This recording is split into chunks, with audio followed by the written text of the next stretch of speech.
وسلم وبارك على سيدنا محمد وعلى آله وصحبه وسلم وبعد. Inshallah ta'ala, as usual, it's our weekly Fiqh Halaqa, where we get together to remember or to remind ourselves about the gaps that I might have in my understanding of fiqh in general. I'm not trying to teach you because alhamdulillah I know that everybody has been praying and learning and educating himself and herself for almost all of your life, but it's always good to remember something that you know, or to fill a little gap that you have in your knowledge or education.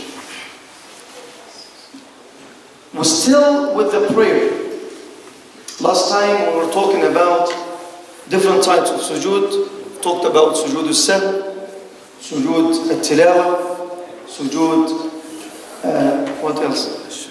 Last week was sujood al-shukr. How to thank Allah subhanahu wa ta'ala through your sujood, and that was the topic for last week. Now I'm going to be moving to different types of prayer that sometimes I have to do in a different way. Usually we have the five daily prayers. You pray Fajr, Dhuhr, Asr, Maghrib and Isha every day. But during the week or during the month or during the year, there has to be, or there is a prayer, a special prayer that you have to do. For example, Friday prayer, Eid prayer or Salatul Eid, the Taraweeh prayer, and Salatul Khusuf wal Kusuf, Salatul Istisqa, Salatul Janazah, Salatul what else? Salatul Khawf, Salatul Istikhara. So, Salah that comes due to or because of a situation or because of a time. And I'm going to be starting with the Akidu Hadi al-Salawat, one of the most important obligatory prayers that unfortunately we still have to talk about it, to remind ourselves about its importance, because we're neglectful of that importance. Especially when you live in a non-Muslim country, when Friday is not off. Yani back home, I don't know about your countries guys, but back home, Friday is off. In the morning, we wake up in the morning, everybody's off. We get ready for Salat al-Juma'a. We go to the masjid, we take shower, we go to the masjid, we pray, we come have our lunch. That's the Juma'a over there, right away. Okay? Over here, you have to go to work. And when you're signing signing a marriage contract, but it's not this. So when you're signing a marriage contract, you stipulate to your wife that I have to go to pray Juma'a on Friday. You have to do that now, otherwise she will prevent you. Just yesterday, Allah, we were having discussion. One of our brothers, he got a job, and they gave him. This is very important. I'm not saying at all. So you guys know that we will be talking about Jum'ah, the Friday prayer, everything relevant to that. And when I miss something, remind me with it, inshallah ta'ala. But it's not a call from me to anybody here to quit a job, because some people misunderstand that. We had a sheikh around 2 years ago at Al-Rashid, a visitor. Then he was talking with the boys, with the shabab. One of them, he doesn't want to go to work. I know the guy very well. He's not into work. He loves to relax. He likes to relax. So yesterday I was saying that, how to shop for fatwa? Sometimes people, he wants this answer, specific answer from the sheikh. So he's asking the sheikh, you know what? I got this job, but they told me not to pray Juma'a. What should I do? Sheikh told him, pray Juma'a. You have to pray Juma'a. So he went home and said that Sheikh told me not to work. Look at the answer. We're not saying that. You have to work. And you have to do your best to provide for yourself and your family. But you have to put the work around your salah, not the salah around your work.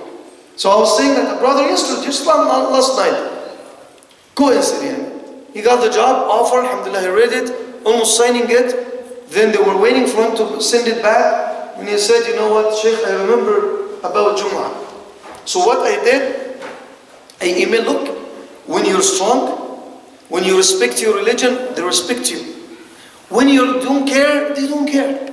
So he said that I emailed him back. This guy, wallahi, I know him very well. He's a very close friend of mine. He lost his job around 6 months ago. So he doesn't have a job, he has a big family and everything. All the stress that you can imagine on this guy. So he said, you know, when I looked at the contract, I found that there is no time for Juma'a. Or it's not mentioned, they don't mention it. It's you. Right, Shahid, we were talking about this before. It's you who say, this is my right. I need this time for myself, for my religion. So he said that I emailed him back, saying, guys, you know what? Look how you say it. You can't say, you know what? I don't want to lie to you guys. I cannot accept this job offer because I have to be praying at that time. No, you can't say it this way. There's many other ways that you tell them, you know what? Guys, you know what? I need this time during the week to perform my weekly prayer in congregation, in Juma'a, at the mosque, because it's a religious obligation, and I can work, extra work at, put this hour in a different time. In a way, if they feel that you care about work, which is Islam, وَقُلْ اعْمَلُوا فَسَيَرَ اللَّهُ عَمَلَكُمْ. So Islam saying that work harder. Allah subhanahu wa ta'ala is witnessing that. Okay, number one, you respect your work. I love to work with you guys, but the religion, to me, is way more important. Respect that. Look what happened. Wallahi, it's attractive thing. So the man in charge, or the person that he was contacting him, told him, you know what, honestly, I cannot give you an answer. I cannot tell you what to do with it. But hold on until we refer it to the person in charge.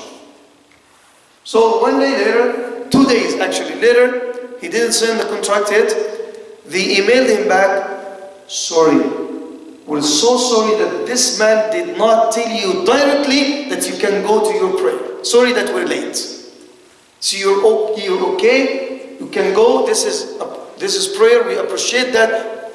You're telling him that I respect my religion, I respect God, I respect the orders and the rules of God. For sure you're going to be respecting the rules at a certain point. So they like it, and at the end of the day it's your right if you want to go to the legal aspect. So Jum'ah is something that you and I have to treat differently. Not that it's a day like another. It's not the day like other days, by the way. It's not. Lay Sheikh, it's a day.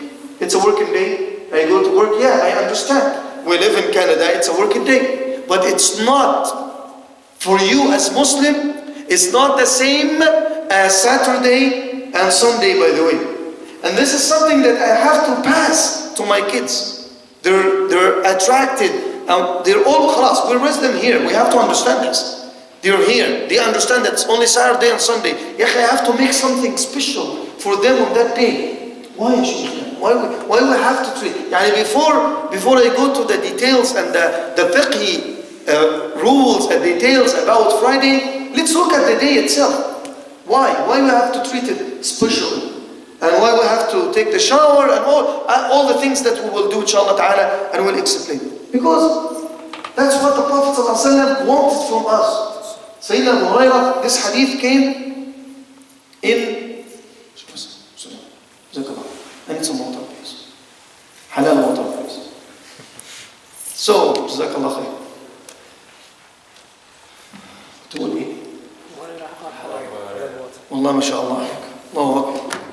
طيب سيدنا رسول الله صلى الله عليه وسلم فيما روى البخاري ومسلم عن سيدنا أبي هريرة رضي الله عنه يقول Prophet صلى الله عليه وسلم said on the authority of سيدنا أبو هريرة الحديث إن البخاري المسلم said صلى الله عليه وسلم نحن الأولون الآخرون السابقون يوم القيامة نحن الآخرون السابقون يوم القيامة بَيْنَ أَنَّهُمْ أُوتُوا الْكِتَابَ مِنْ قَبْلِنَا. Something that you have to know. Nothing wrong with that. I have no problem with saying that in public. This is what Allah subhanahu wa ta'ala told the Prophet ﷺ about us, and He is delivering that to us. We are the last to come. That's the last generation, the last ummah. There is no prophet after Prophet Muhammad sallallahu alaihi wasallam. السابقون يوم القيامة, but we will be, inshallah ta'ala, the first to be resurrected on the day of judgment. You have to know that. بيت أنهم, but however they got the book from before us. The Christian people came before us, the Jewish people came before us, the people of Sayyidina Ibrahim came before us, the people of Sayyidina Nuh, the people of Sayyidina, everybody came before us. We're the last, but in the Akhirah, we will be the first, inshallah ta'ala. Okay? وَالنَّاسُ وَأُتِينَاهُمْ مِنْ بَعْدِهِمْ, then we got the book after them. ثُمَّ هَذَا يَوْمُهُمْ, this is their day, by the way. Allah subhanahu wa ta'ala chose Friday for them, but they didn't want to take it. Don't be like them. And I was trying to say that yesterday, and I really loved a very friendly discussion that I had with a brother after the class, because it's not going to be beneficial if I'm just saying, and if you're not convinced with something, just come to me and say whatever you want to me, because I'm not saying if it's outside the Quran and the Sunnah, then we can talk about it.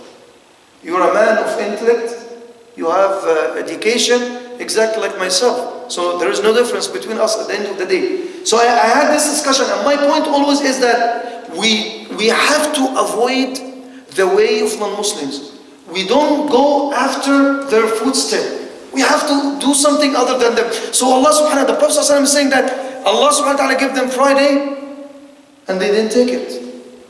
To Christian and Jews.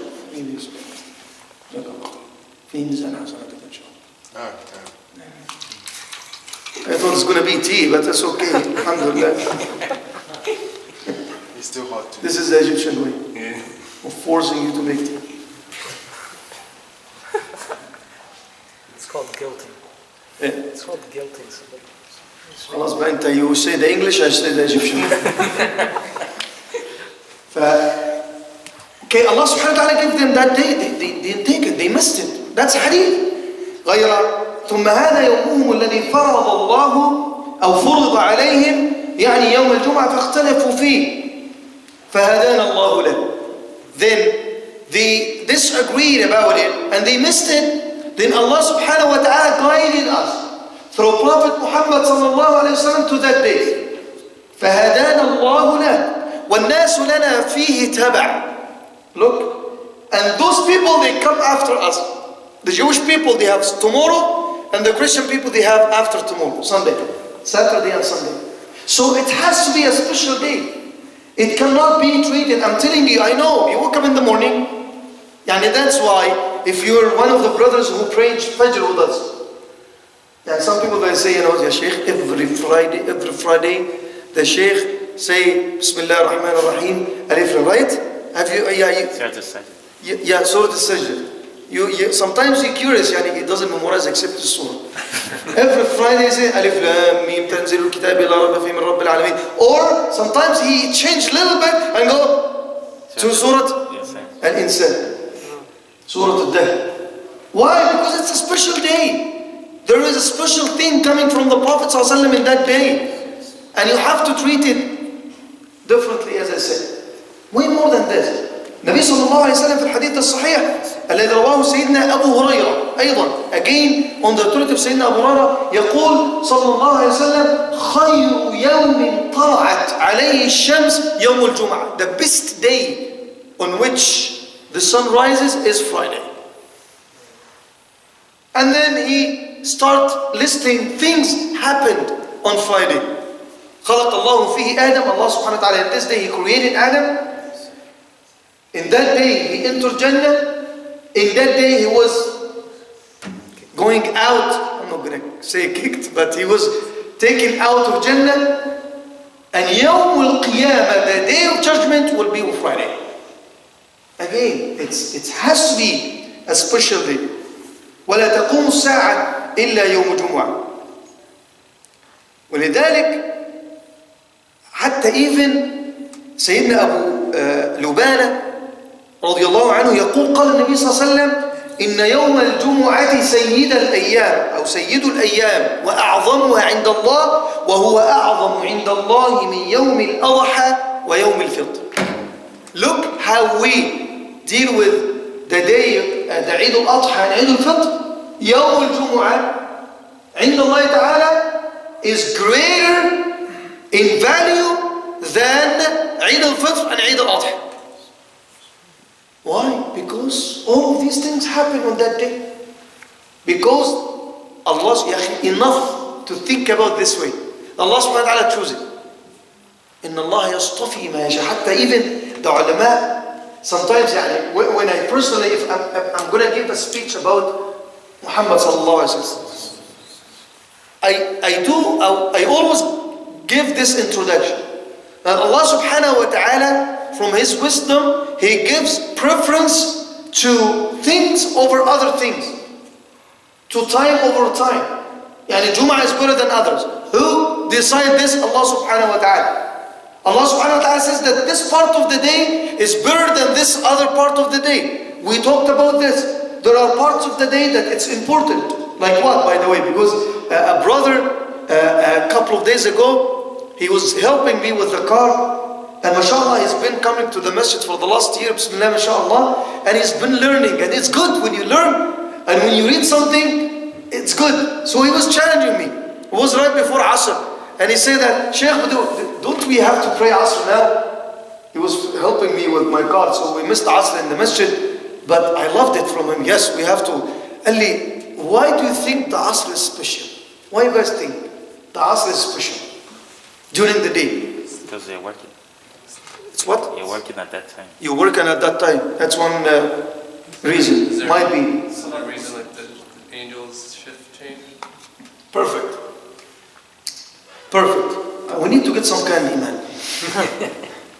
He read that hadith and he wanted that hadith specifically from me. Because there is a hadith that there is the angels يَتَعَاقَبُونَ عَلَيْكُمْ مَلَائِكَةٌ بِاللَّيْلِ وَمَلَائِكَةٌ بِالنَّهَارِ. So actually, the time of Fajr and the time of Asr is special. وذلك Allah subhanahu wa ta'ala يقول حافظوا على الصلوات والصلاة الوسطى. The middle prayer, why? Because the angel come down and at the time, the change shifts at the time of Fajr and the time of Asr. Look what happens. Mostly at the time of Fajr, I'm sleeping. And mostly at the time of Asr, working. That's why, in Asr, usually most of the time, the masjid is almost empty. For example, Fajr, alhamdulillah, Fajr is one of the busiest time in our masjid, alhamdulillah Rabbil Alameen, after Isha. But it's a special time during the day, you have to treat it. Who said that? Allah subhanahu wa ta'ala. So Friday is special, is way greater in the sight of Allah subhanahu wa ta'ala than even the Eid al-Fitr and Eid al-Adha. Don't you think that this day needs more care from you at school? Alhamdulillah, you guys have the place that you make Salat al-Jum'ah, the first Salah and the second Salah and the third Salah and the fourth Salah until Salat al-Maghrib. You can pray Jum'ah. Do you guys know that? I mentioned it before. Imam Malik said that, by the way, that the time of Jum'ah can be, or Dhuhr in general, can be prayed or performed until, but I'm not going to go to this, otherwise everybody will be praying Jum'ah with Maghrib from now on. Anyway. This is in brief, I have lots to say. This can be, honestly, on the member, when you want to talk about Jum'ah, with the virtue and the merits of the day itself. But let's go to the rules. من تجب عليه الجمعة. You might say, you know what? Do I have to pray Jum'ah in this situation or not?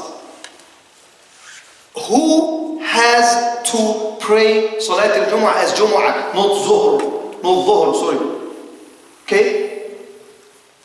عن حفصة رضي الله عنها أن النبي صلى الله عليه وسلم قال رواح الجمعة واجب على كل محتل So Hafsa? Who's Hafsa, by the way? So the wife of the Prophet ﷺ. And she was the daughter of whom? طيب يا أخي سبحان الله, how come those people they speak bad about Umar radiallahu anhu? His daughter was married to the Prophet ﷺ. This makes sense. Anyway, she said that going to Friday prayer is obligatory. فرض واجب على كل محتلم. Any person who reached the age of maturity or puberty, he has to go for Salat al-Juma'a. Yeah, for example, your son is 13 years old. And this is a very important point, because one of the brothers raised it and nobody helped him or supported him. Kids are high school or junior high to high school. They have to pray Juma'a. They have to pray Juma'a. That's why we help, alhamdulillah, most of them, I said, they help the high schools to have their own Jumu'ah. We're not asking them to leave the school and to come to the masjid. It's hard on them. Education is important too. So they have to pray. So a brother came with this idea that in my son's school there is around 10 brothers or 10 other boys who go to school with them. They're Muslims. So I'm planning to, look, it's a good and creative idea. Go make a schedule between us, the parent, and one at a time go to the school and pray with them. We can give the khutbah, they can give the khutbah, but at least you give them the feeling of the importance of that gathering. It's not just only some kids, their Jumu'ah. I'm not saying kids, hatta those boys, when they reach the age of puberty, their Jumu'ah, it's only when it's off. Right? When it is whatever, Black Friday, or hatta even Black Friday is not off. Is it off? It's not off. There is another day that comes on Friday, I don't know. Good Friday. Here is Good Friday, over there is Black Friday. صح. In the States it's Black Friday. لا حول ولا قوة. احنا بقى we have it White Friday. It's always Good Friday, inshallah ta'ala. So let's go. And some of brothers, you know what? They don't have to pray Jumu'ah. Who told you that your son, when he reached the age of puberty, that he doesn't have to pray Jumu'ah? Who told you? I don't think that he has to pray Jumu'ah. No, he has to. This is a hadith, ya akhi. That's the saying of the Prophet ﷺ. وعن طارق بن شهاب عن النبي صلى الله عليه وسلم قال الجمعة حق واجب على كل مسلم في جماعة إلا أربعة. This صحابي حتى بيقولوا أن هذا الصحابي اسمه طارق بن شهاب. This صحابي, he met the Prophet ﷺ, or he was alive at the time of the Prophet ﷺ, but he didn't get anything from him directly. So the hadith has a little bit of technical details, but at the end of the day, it has said that attending Friday is obligatory upon every Muslim with the Jama'ah except for 4 people. If you're one of those people, feel free not to pray Jumu'ah. I'm telling you, if you're one of the coming list, you're absolutely fine not to pray Jumu'ah. Number 1, Abdun Mamluk, slave. Are you? Are you a slave? Yeah, we are slaves to Allah subhanahu wa ta'ala. But you're not slave to anybody else. Okay? Number 2, awil mura'ah. A sister, woman, you're not for sure. Aw sabi, little kid, who's not, again, who didn't reach that age, puberty. Aw marid, or sick. You're sick, you can't make Friday. Sick, it doesn't mean that, wallahi, I was taking care of the kids. Some people like that, wallahi, sorry, Sheikh. Friends, And you know what, sometimes, if you're praying with me, sometimes I check on somebody whom I miss, because I know if you have a certain spot, I know where you sit. But if I check on you the next Friday, then you tell me, what, some people, they come up with this excuse. Sorry, Sheikh, I was taking care of the kids. Alhamdulillah, mashallah. Bring them with you, God. Anyway. What about travelers? You travel. وَإِذَا كَانَ مُسَافِرًا لَا يُصَلِّي. It's coming in another hadith. If you're traveling, لا صلاة على المسافر, but even some scholars, but yani, I'm not going to take that opinion. They say that even you're traveling, you should find a place and pray, which is a little bit hard. But there is no Salah, Juma'a, Friday prayer on somebody who's traveling, and it's coming by the way. Okay? طيب. ولذلك يقول الإمام البغوي الجمعة في شرح السنة الجمعة واجبة على كل من جمع العقل والبلوغ والحرية والذكورة والإقامة. So the Friday is obligatory upon somebody who has the following 5. عقل, alhamdulillah, you're not majnoon. I'm not majnoon so far, inshallah. والبلوغ, and then somebody reached the age of the age of puberty. Number 3, he's free, he's not owned by anybody else. And number 4, he is a man, he's not a woman. And number 5, he's not traveling, he is at his residence. He is not traveling. أما الصبي والمجنون فلا صلاة عليهما. Somebody who was young or insane or crazy, whatever it is, they don't have to pray Salat al-Jum'ah. And for sure there is no Friday on the women. However, they can or they should attend to listen to the khutbah, but they don't have to. And for example, if there is a disagreement or an argument between a man and his wife, he doesn't want her to go to Friday. However, in general, the instruction from the Prophet ﷺ that we shouldn't prevent our women from going to the masjid. Okay? And that was, by the way, the argument of the wife of Umar radiallahu anhu and anha, when he tried, he was he was not little bit, he was so jealous, and he didn't want her to go to the masjid. Then she told him, you know what, I'm gonna go. And then she told him that, that's what the Prophet ﷺ said, that we can go. Then he told her, you know what, أتجادلينني يا لكعاء, how come you argue with me? You're arguing with Umar. But she told him, the wives of the Prophet ﷺ used to argue with him, and he is better than you. So sometimes Am Ibrahim today, he sent me a very amazing post on WhatsApp, how to give an answer. بقول لك ايه الإجابة فن الإجابة ما اسمها ايه يا عم الإجابة فن. مش انت اللي بعت لي ولا عم خلدون؟ لا انت عم ابراهيم بعت لي. how to give a proper answer in the right time. So she gave him a word that he's not gonna, what he's gonna say, by the way. The Prophet ﷺ gave that room to his wives to talk to him, so he's not gonna say anything. So he stopped him.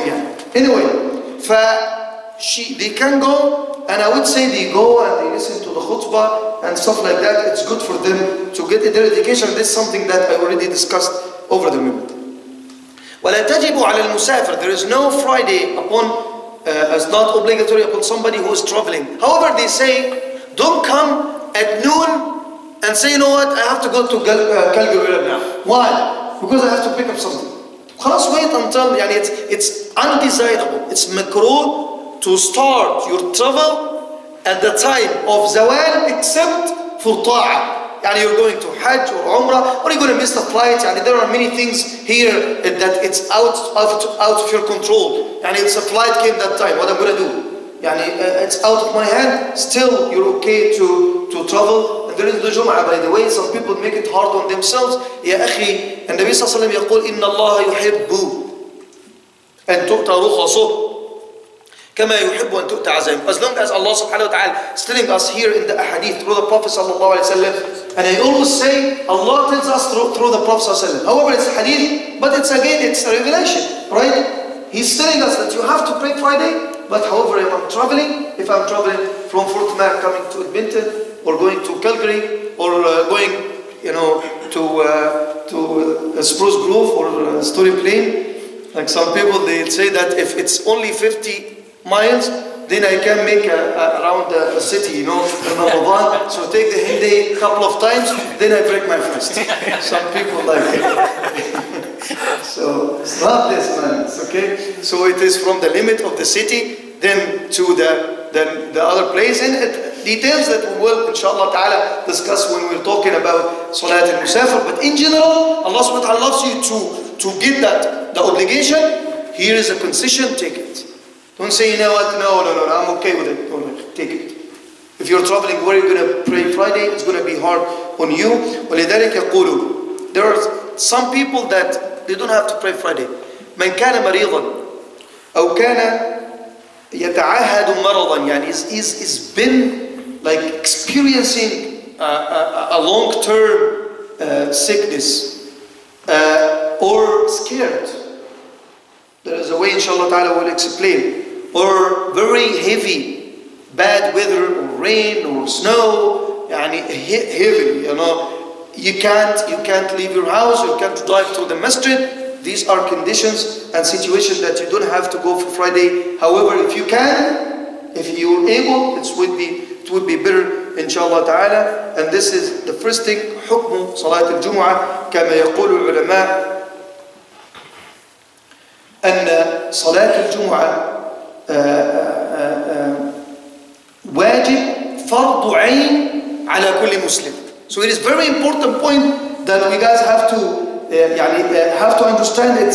You're talking about فرض عين, you're not talking about فرض كفاية. If I do it, then the whole city are okay, or the whole community are okay. No, if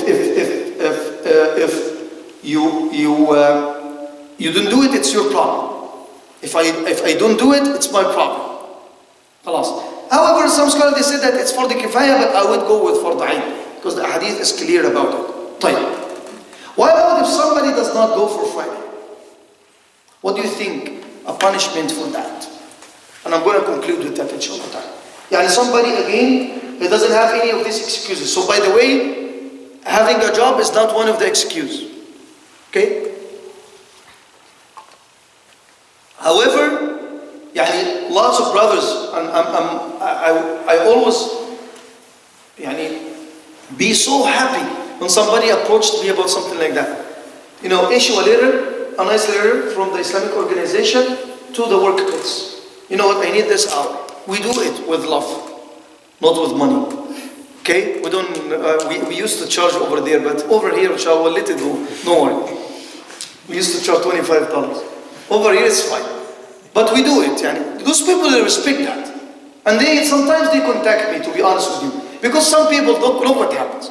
We sometimes misrepresent our religion. Some people, they have a very bad experience with our prayer. And why? That was just pray 5 minutes. No, it's not 5 minutes. Wudu have an hour. Okay? Putting the socks again, 15 minutes. Going to the room to pray in the hall, you take 5-10 minutes. While you're making some phone calls on the way. And then you pray in 1.5 minutes. Then you come back in 25, 60, 70 minutes. Anyway, it's been 2 hours and you're praying. What are you guys doing? Is this right? Some people, they misunderstand. They think that those people are stupid. You can Google it, man. You say that how to pray in Islamic religion. And how much roughly it takes. And I'm giving you an idea. How much roughly it takes to pray the noon prayer in Islam. Because it's a noon most of the time. Noon prayer and afternoon prayer. Which is silent prayer. And it doesn't take, as Sheikh Sulaiman always say about me, that I'm super fast in the Sirri, Salah, Zuhr and Asr. So it doesn't take more than 6-7 minutes. But people take like half an hour or an hour. So people are like, we are misrepresenting our religion. So we have that idea about us. No, if we're praying and giving it, doing it properly, it's going to come in our break and nobody will feel it. Because I respect my work as I respect my religion, as I said earlier. So when we give them this letter and they feel that we're honest, they respect that.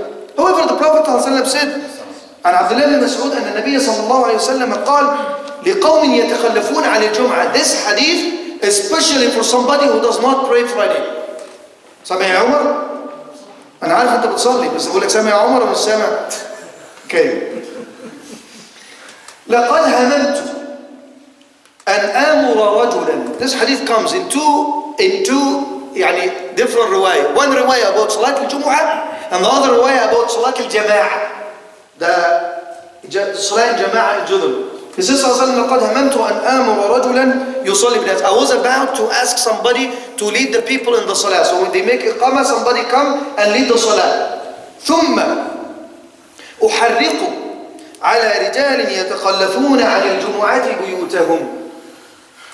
Then I go, that's a saying of the Prophet ﷺ. Then I go to those people who don't pray Jumu'ah with the Jama'ah, then I burn their houses on them. He didn't do it, by the way, and he's not asking us to do it, by the way, but he was about to do it due to the importance of praying Salat al-Jumu'ah in Jama'ah or attending the Jumu'ah with the Jama'ah. وعن أبي هريرة رضي الله عنه قال وابن عمر أنهما سمع النبي صلى الله عليه وسلم يقول على أعواد منبره لينتهن قوم أو لينتهين أقوام عن ودعهم تركهم الجمعات أو ليختمن الله على قلوبهم ثم ليكونن من الغافلين. Those people, they have to stop, otherwise Allah subhanahu wa ta'ala will put seal on their hearts. Those people who do not pray Jumu'ah in Jama'ah, and this is one of the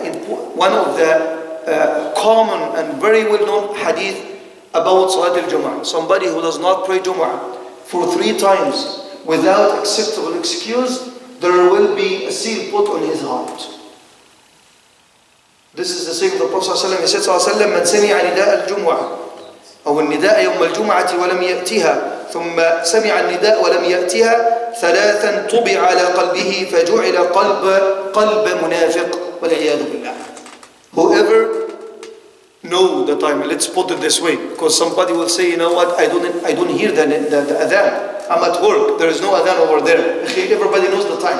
Whoever hears the adhan of Jumu'ah, knows the time of Jumu'ah, and does not go for Salat al-Jumu'ah for 3 weeks without acceptable excuse. One of the excuses that we mentioned earlier, Allah subhanahu wa ta'ala will put seal on his heart and he will die as a munafiq, as a hypocrite. He will be actually, not even die, he will be a hypocrite.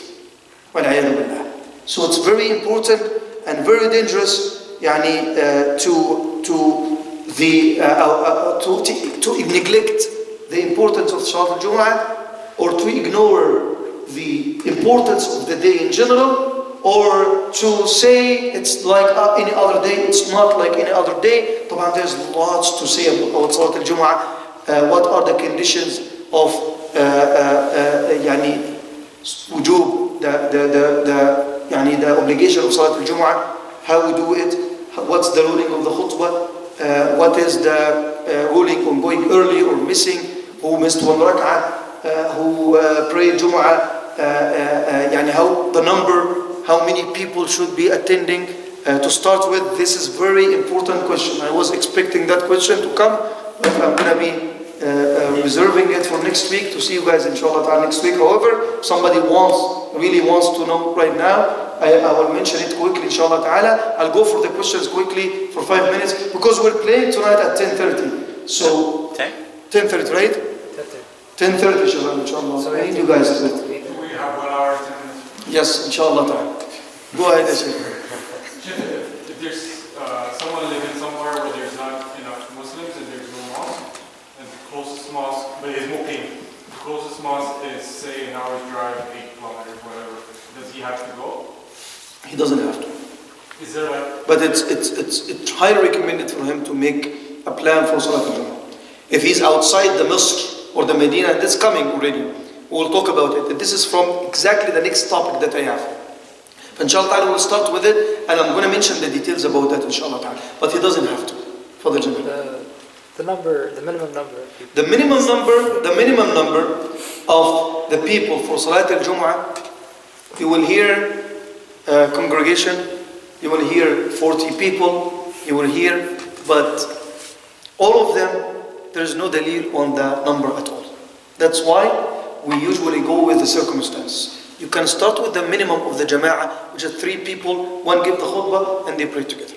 So, the details, I will mention all the details next week, but I would say, and that's always I do that, and I used to give the brothers, instead of of him. That's why I'm saying the work cannot be at all a barrier between you and the Jum'ah, because if you have two more people at your workplace, you can pray together and do Salat al-Jum'ah together. However, if you make a plan and go to the masjid, it's much better, inshallah. Is the minimum of Juma'a 2 or 3? 2 years. Two. The minimum of Jama'ah in English 2. In Arabic 3. Right? No, I mean... I'm serious, by the way. Is it? I'm mixing things. Dual, two, singular, dual, plural. Okay, so, No. it's not. But the minimum of Jama'ah in English is 2. So you can put the S with 2 people. In English, I'm talking grammar, by the way. I'm not talking about Salah. I'm talking about grammar, English grammar. It's a physics question. If you're praying 2 people, is it a Juma'a of 2 people? It's absolutely Jama'ah. Absolutely Jama'ah. But Salat al-Jum'ah, somebody is giving the khutbah and people, they said 3 people the minimum. I would say inshallah. But like in the whole like normal prayer, then you could if you have 2 people. If you don't have more than this, and it's in the masjid, the Jama'ah. Yes. It's a Jama'ah for sure. Yes, it's 2. It's 2, right? Yeah. Yeah. Let's say I'm traveling to Calgary and I'm staying for a few days. In Calgary. Yes. And I'm praying custom. Yeah. So shall I pray Juma'a? You should pray. Because in our convenient situation, you should pray. Okay? But in general, you are in a traveler condition. I'm not walking. Yeah. You don't have to. So, okay, another question. So for example, some scholars say that if you are a visitor to this country, even for months, so you're not okay. This is another thing, Salim. You're taking us to that's a big discussion that we'll save it. يعني عشان نحوش الكلام يعني. From where we're going to get the topics يعني. If I'm giving you everything tonight, then خلاص. I'll take a vacation for حبيبي يا سيدي. تفضل. So, if like some people, they go up north, like in work for like 14 days and then... No, they pray, they complete their prayer. Because over there it's workplace, which is iqamah for you. Over here is iqamah for you. Always, because some people, they used to come to me and say that they wanna break their fast when they're Fort Mac. They don't fast in Ramadan. So they don't fast in Ramadan over there because they're traveling, and they come here one day and the month and say that, which is iqamah, then he rush back to Fort McMurray because he doesn't want to fast. No, he's over there, the workplace, he has a home over there where he stays, even the camp itself. You will find lots of differences of opinion about that, but I'm talking from my experience and the situation. Okay, it's better, it's for them, complete your salah and pray Jum'ah if you're close to the camp. Some people like an hour away from the camp. Like Amin was saying, he doesn't have to go. But if you're close to an hour away from the masjid, from Fort McMurray itself, he doesn't have to pray. But if you're close, you should plan and you go for salah. And most of the camps, by the way, the number is way more greater than 3, so they pray Jama'ah together, or Jum'ah together. You know, guys, what I always love is that you create an Islamic environment at your workplace. It's not that you're making troubles or whatever. Wallahi, I have this lady. She was a CEO for a big oil company. And the boys, they approached her for the salah a couple of times, and then she thought about it, and she contacted me through the email, back and forth, and she was like asking about, what's this prayer? And I explained to her in a way, like, she's trying to get it. She's going to do something I was expecting. And the result, she made a prayer space in the camp for the Muslims. That was the result. Discussion, nice discussion. And I sent her a very nice letter of thanking her for that effort. Because at the end of the day, we don't have any power to influence those people to do that for us. However, we have power to take our break and do whatever you want in your break, right? But if you're strong and you're telling them, I'm doing that, and you're creating that environment, you force others to respect you. So start a prayer at your place with few number of people if you can. What's the difference between the Good. I mentioned in my talk, in my discussion, something called fard ayn and fard kifaya. Fard ayn is obligatory upon you personally. Upon you. Let's say not everybody. It's upon you. So if you miss it, it's a sin on you. Like salah is obligatory upon you. You have to pray, right? Fard kifaya, it's obligatory upon the Muslim community. If some people do it, then other people are released. They are not sinful. They don't have any responsibility toward this. For example, Salat al-Janazah. We killed Ahmed now. And we have to so we have to do Salat al-Janazah for him. 5 of us, Luqman said, you know what, I didn't like him, so I'm not going to pray for Salat al-Janazah for him. Khalas. He's not sinful. He's okay. But let's say that the whole community left a Muslim brother or sister in the hospital. They passed away and the Muslim community did not pray Salat al-Janazah for them until at the end a church or a funeral home, they take him and they buried him. It's a sin on every single Muslim in that place. Because they missed the fard kifaya. However, if few people of them, they do it, then the rest are okay. That's the difference between fard al-ayn and fard al-kifaya. And generally speaking, yeah. Go ahead. Is i'tikaf in Ramadan, is it fard kifaya? It's not fard kifaya. I'tikaf in Ramadan is sunnah. It's not even fard. It's sunnah. Okay? طيب. Any other question? Is like prayer in congregation ever fard? Like depending on like if you live near the masjid or... Yeah, but this is a totally separate discussion that we will have inshallah ta'ala. But it's a very good question. A very important question. Is it obligatory upon me to come and pray in the Juma'a? Yeah, if I'm the Imam, it's obligatory upon you. Inshallah. Okay, you know, some scholars they say it's wajib, sunnah muakkada, some they said fard. We will go to the details, but at the end of the day, always think about the reward before the obligation. 27 degree versus 1. I need more, man. I'm doing lots of mistakes and sins, so I need more. So I'll go for this, inshallah ta'ala, thinking of the obligation or not. Fadri Amin. So if my boss contacts you, you tell him it's fine. Inshallah ta'ala. Does the time of Juma'a start like right after sunrise? Or like when can you start praying Juma'a? Praying Juma'a, oh, that's a good question. We'll talk about this one. It's a longer discussion too. I have it prepared inshallah. But not after sunrise for sure.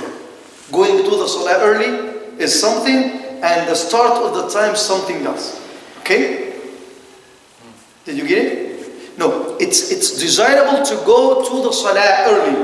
But the imam is not going to make the khutbah and start the prayer when you go. Like there is a hadith, as we know, and I have it, that's what I'm saying. So you go, whoever went in the first hour, the second hour, the third hour, the fifth hour, you will get the egg. And then until the imam go to the minbar and the malaika, they close their books and then they're listening to the khutbah. That's the time of the starting time of the salah. All of this, it's time for me to get more ajr and reward, but it's not the time for starting the salah itself. You cannot start the salah. No. At certain point, I will explain it. I know why, because sometimes the adhan now is this, and some people are praying 12:30 and some people are even praying 12. Why? There is justification for that.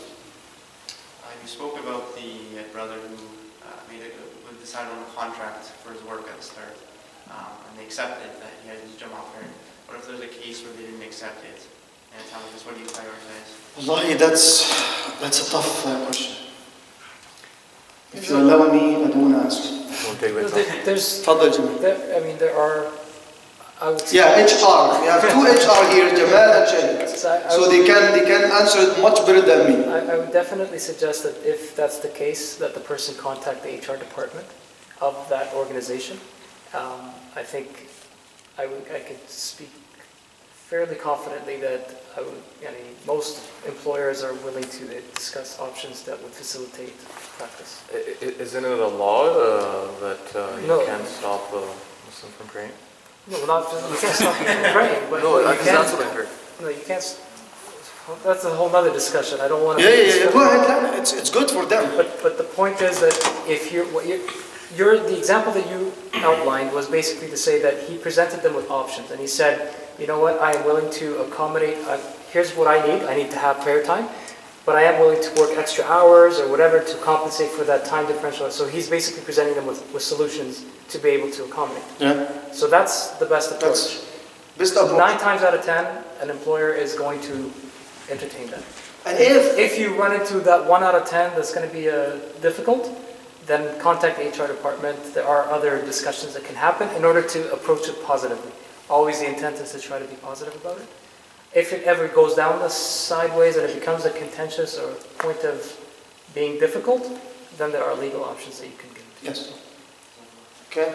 Pleasure. I guess it's easier to accept the job and then be in that situation rather than say, I'm not going to take the job unless you tell me that I'm beforehand. I'm telling you, some people, they don't want to accept a job. And they just want to get an excuse not to work. I'm telling you, honestly, that brother, that situation that happened, I know him personally. A couple of jobs, he just was late, he doesn't wake up early, stuff like that. And when it comes to this, and the Sheikh said, pray Juma'a, then Sheikh said not to work. No, we're not saying that. You have to work, man. You have to take care of yourself. But again, look for options which is good for you, for your family, and for sure for the work and for your religion before all of that. Okay, inshallah ta'ala, we'll continue talking about rules of Salat al-Jumu'ah next Saturday after Salat al-Isha. نسأل الله عز وجل أن يعلمنا وينفعنا وأن ينفعنا بما علمنا فهو لذلك القدر عليه. جزاكم الله خيرا والسلام عليكم ورحمة الله.